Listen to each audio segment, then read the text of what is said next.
દાદા ભગવાન આપ અમારા અંતિમ તારણહાર.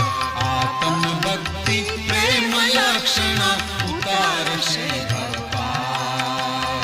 દાદા ભગવાન આપ અમારા અંતિમ તારણહાર. આમ લાગે આ દાદા છે ને, આ સત્સંગ થયો હોય, કોઈ નવા કોઈ સારા મોટા માણસ આવ્યા હોય, દાદાની બધી વાતચીત થાય અને પેલા ભાઈને સત્સંગ બહુ ગમે અને આફરીન થઈ જાય. મહાત્મા નહીં ગમે, મહાત્મા તો દાદા આફરી. એટલે પછી પેલા ભાઈ જાય ને બધા બેઠા હોય તો પછી કોઈ મહાત્મા કહે ને દાદાને, દાદા આજે તો સત્સંગ બહુ સરસ થયો. તો નોર્મલ હોય દાદા કે ભાઈ તો અમે સાંભળ્યું, કે સત્સંગ તમે સાંભળ્યો અમે સાંભળ્યો, એટલે કે પોતે ડિલિવરી ના લે, ચાખવાનો ભાગ ના આવે. પણ દાદા ભાઈ જાગૃતિ એટલી બધી છે પેલા અલ્ટિમેટ લેવલની હોય ને, તો પેલો ખબર પણ ના દાદા આજે તો કે આમ કે વરસાદ વરસે પાણીનો, અને તમે જે ફોડ પાડે છે જોરદાર ફોડ પાડે. દાદા દેવ શું કે ફોડ પાડવાનો અમારો ધંધો જ નથી. જો અમે ફોડ પાડનારા થઈએ ને, ફોડ પાડવા જઈએ તો ફોડ પાડવાનો અમારો ધંધો થઈ જાય. અમારો ધંધો તો ક્યાંય જોવા જવાનો નથી. પણ આ જે આપણી સહજ વાતમાં પણ જે જાગૃતિ છે ને, લાગે આ તો લાવો ક્યાંથી. હવે જો દાદા રમતા રમતા કેટલી મોટી વાત કરે છે કે અમારો ધંધો તમે પ્રશ્નો પૂછો, તમે ફોડવાનો નથી કહેતા. એ તો આપણે લઈને આવવા એટલે થયા કરે, પણ અમારું કામ તો જોવાય ના બનવું. તો કે આટલી સુંદર વાણી નીકળી, પેલાને એટલો બધો ઉલ્લાસ થઈ ગયો, પણ ક્યાંય આટલી સરસ વાણી નીકળી, આ ચાખવાનો ભાગ જ નહીં.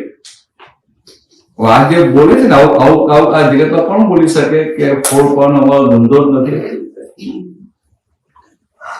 આપણે જે સત્સંગ કોઈ કહે ને કે તમે જે આજે વાત કરી બહુ સરસ વાત કરી, બહુ સરસ ફોડ પડી જાય, તંત્ર તો કેટલું ચડી જાય, આનંદ થાય કે ના થાય. ને પાછળ શું હોય, આ તો સત્સંગનો આનંદ આવે. એટલે આનંદ તો ન હોય, ગર્વ સાથે જાય, પણ લાગે શું કે આજે સત્સંગનો આનંદ, આત્માનો આનંદ આવે. આમ એટલે ઉપર બેસાડે છે, સેફ સાઈડ કઈને બેસાડે છે, પણ આ સાઈડ દેખાય ને માર પડે એટલે પાછો જાગૃત થઈ જાય. પણ દાદા જે બોલે છે ને આવું કોઈ બોલી ના છે દુનિયામાં, કે અમે ફોડ પાડવા જઈએ તો ફોડ પાડવાનો અમારો ધંધો થઈ જાય, કે અમારો ફોડ પાડવાનો ધંધો જ નથી. આ ફોડ પાડવાનો અમારો ધંધો નથી, બરાબર. એટલે કરતા ભાવમાં પણ આ સ્પેસિફિક થયું ને. કરતા ભાવ તો સામાન્ય ભાવ બધે અજ્ઞાની હોય, બધાનો કરતા ભાવ હોય, પણ જ્યારે પેલી વ્યક્તિ કહી દાદા તમે બહુ સરસ ફોડ પાડ્યો, એટલે વ્યક્તિને શું થાય કે મહાત્મા ફોડ ના પાડ્યો, તમે એવો સરસ ફોડ પાડ્યો, એટલો પ્રભાવિત થાય. હવે આ ક્યાં પ્રભાવિત થાય છે? વ્યવહારના ભાગમાં. તો દાદાને જે આગળ વાત કરે છે ને કે આ ફોડ પાડવાનો અમારો ધંધો નથી, તો પેલાને અંદર જાગૃત થાય કે હવે દાદાનો ફોડ પાડવાનો ધંધો નથી, મારો ક્યાંથી આવ્યો?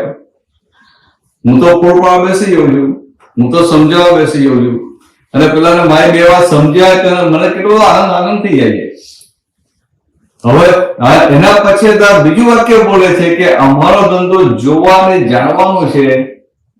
મહાત્માની અંદર કેવું સોલિડ ફિટ થઈ જાય કે ઓહો હું તો આ વાણીની વાત કર્યા કરું, દાદા છે ક્યાંની વાત કરે છે. એટલે એને તો અંદર નક્કી થાય કે મારે આવા થવું, ભલે થયો નથી વાત જુદી છે, પણ એના અંદર નક્કી થઈ જાય કે ના આવું આ મારી સુંદર વાણી હોય, સરસ ફોડ પડી જાય, બધા પ્રભાવિત થાય. તો કે એ તો મારો ધંધો જ, એ જો ધંધો કરવા જવો તો મારું જ્ઞાન જતું રહે. એને આપણો કરતા ભાવ ઉડાડી મૂક્યો, એમને વળી કરતા ભાવ ક્યાંથી હોય? પણ આજે આપણે જે નાની નાની વાતમાં જે ભલે નિકાલી કરતા પણ ઉભું થાય છે ને, તે નિકાલી કરતા પણ ઉપર એમનું દેખાય નહીં તમને ક્યાંય. પોતાપણું હોય ને જરાય. હવે પોતાપણા વગરના પુરુષ રાત ને દિવસની વહેતી વણઝારમાં પગલા દેખાડ સ્મૃતિ શૃંખલા યાદોની ભરતીમાં દાદા દેખાય છે.